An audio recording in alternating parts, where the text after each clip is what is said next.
Agente público, candidata, candidato. Pergunta simples e rápida. Você pode admitir ou demitir pessoal durante o ano eleitoral? Bem, para responder a essa e outras perguntas, nesse vídeo vamos abordar as vedações relacionadas a pessoal durante o período eleitoral. Mas primeiro, atenção! Vimos em um vídeo anterior que a Lei de Responsabilidade Fiscal proíbe atos que aumentem a despesa com pessoal nos 180 dias anteriores ao final do mandato, assim como proíbe atos que resultem em aumento de despesa com pessoal, com parcelas a serem implementadas em períodos posteriores ao final do mandato do senhor ou da senhora prefeito. Portanto, lembre-se, as regras eleitorais aqui tratadas devem sempre ser analisadas e interpretadas em conjunto com o que prevê a Lei de Responsabilidade Fiscal. Mas voltando para responder a nossa dúvida, vamos ao que diz o inciso 5º do artigo 73 da Lei das Eleições. Nos 3 meses que antecedem o pleito e até a posse dos eleitos, é proibido nomear, contratar ou de qualquer forma admitir, demitir sem justa causa, suprimir ou readaptar vantagens ou por outros meios dificultar ou impedir o exercício funcional e ainda ex officio remover, transferir ou exonerar servidor público na circunscrição do pleito eleitoral. Primeiro comentário. Nas eleições de 2024, o primeiro turno acontecendo ali em 6 de outubro, esse prazo de 3 meses antes da eleição tem início no dia 6 de julho. Agora, continuando a falar sobre a vedação em si, devemos ter em mente que essa norma foi estabelecida para abordar uma série de problemas enfrentados em eleições anteriores quanto ao livre exercício funcional dos servidores públicos. Por exemplo, imagine se o chefe do Poder Executivo pudesse exonerar servidores públicos não alinhados ao seu grupo político. Essa conduta, com certeza, criaria um ambiente de pressão em que os servidores se sentiriam obrigados a apoiar determinado candidato. Imagine ainda como seria se o atual prefeito, derrotado nas eleições, pudesse demitir servidores ao seu bel prazer nos últimos dias de sua gestão. Isso com certeza comprometeria o funcionamento adequado dos serviços públicos e dificultaria a vida da gestão que assume. Essa conduta é conhecida como desmonte da máquina pública. Ou seja, as normas que estamos aqui discutindo foram estabelecidas para prevenir tais abusos e garantir a integridade de todo o processo eleitoral e a eficiência da administração pública.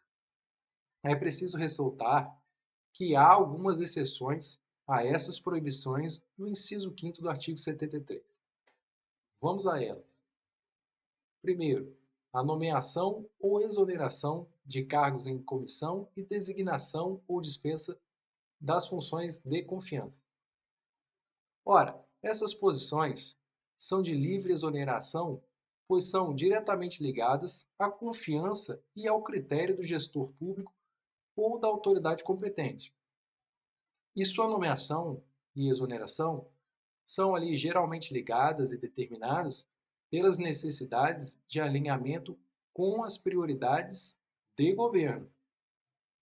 Então, aqui faz todo sentido que sejam exceções a essa regra. A segunda exceção seria a nomeação dos aprovados em concursos públicos homologados até 3 meses antes do pleito. Essa aqui é uma dúvida importante para aqueles que estão aprovados em certames públicos e, portanto, aguardando ali a tão sonhada nomeação.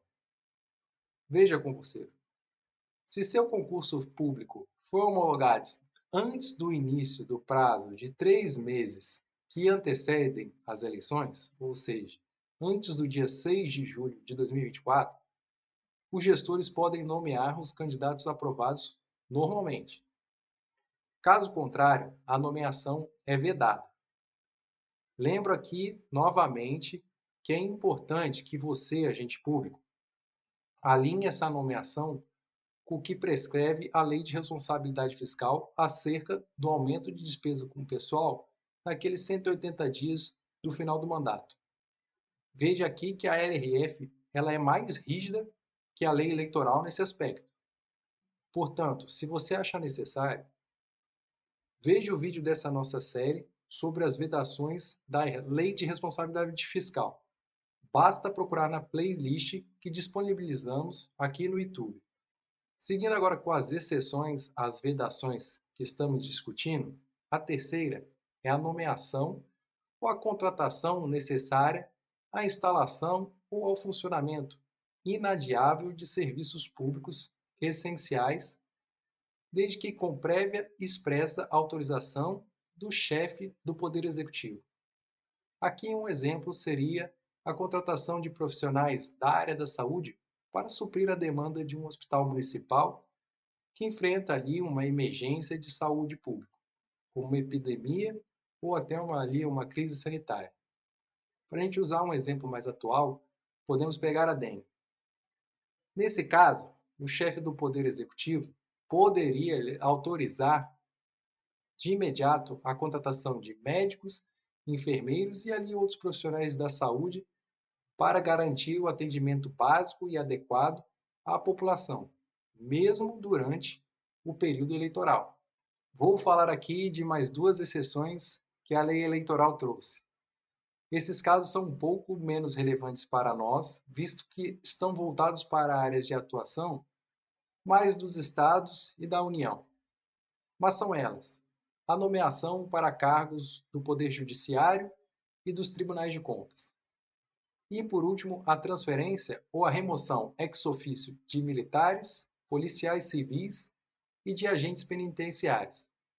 Essa exceção pouco impacta também os municípios, mas vale mencionar que se dá devido ao caráter sensível das demandas da área de segurança, assim como falamos no caso da saúde.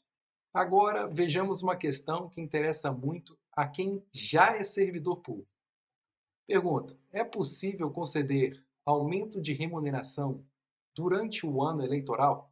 Ora, o inciso 8º do artigo 73 da Lei das Eleições assim dispõe: são proibidas aos agentes públicos, servidores ou não, as seguintes condutas: a partir dos 180 dias que antecedem o pleito e até a posse dos eleitos, é proibido fazer, na circunscrição do pleito, revisão geral da remuneração dos servidores públicos que exceda a recomposição da perda do seu poder aquisitivo ao longo do ano da eleição. Repare que em 2024, o primeiro turno no dia 6 de outubro, essa restrição tem início ali no dia 6 de abril. Portanto, servidor, fique tranquilo. Sim, pode haver revisão geral anual da remuneração dos servidores públicos durante o ano eleitoral, desde que obedecidas as seguintes condições. Primeiro, se ocorrer antes de 6 de abril, não se aplica a regra do inciso 8º, podendo haver aumento real. Já se a remuneração for ocorrer após 6 de abril, não pode exceder a recomposição da perda de poder aquisitivo ao longo do ano eleitoral. Por último, mais uma vez alerto: esses aumentos envolvem despesa com o pessoal. Por isso, gestor, é preciso adequá-los também ao que prevê ali a Lei de Responsabilidade Fiscal. Nesse vídeo é só. Nos próximos falaremos ainda sobre as vedações eleitorais a gastos com publicidade e as vedações eleitorais relacionadas ao uso de bens e serviços públicos. Até lá! Se você ficou com alguma dúvida sobre o conteúdo deste vídeo, envie um e-mail para duvidasgestores@tcepe.tc.br. Gostou do conteúdo? Curta, compartilhe e salve em seus favoritos.